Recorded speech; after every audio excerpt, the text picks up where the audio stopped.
Shin ko kun san cewa irin kifi mai suna Greenland shark na ɗaya daga cikin dabbobin da suka fi kowane daɗewa a duniya, waɗanda bincike ya tantance? Bincike ya nuna cewa kifin yana yin shekaru kimanin 250 zuwa shekara 500 a duniya.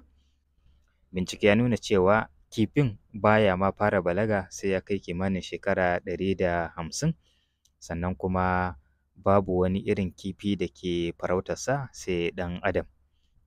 Sannan kuma mafi yawanci yana zama ne a can ƙasan ruwa sosai, sannan yana ɗaya daga cikin kifaye waɗanda suke mafi girma, sannan kuma yana da sabo sosai da yanayin sanyi saboda zaman shi a can ƙasan ruwa.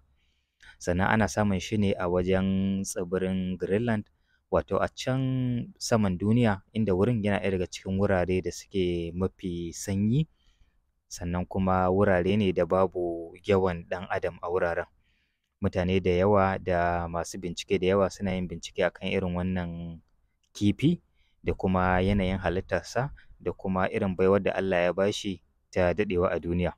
A lokuta da dama idan ya tsufa yakan makance, amma wannan baya hana shi yin kiwo da neman abincin da zai ci, saboda wani irin yanayi na iya gane abinci da ke gare shi.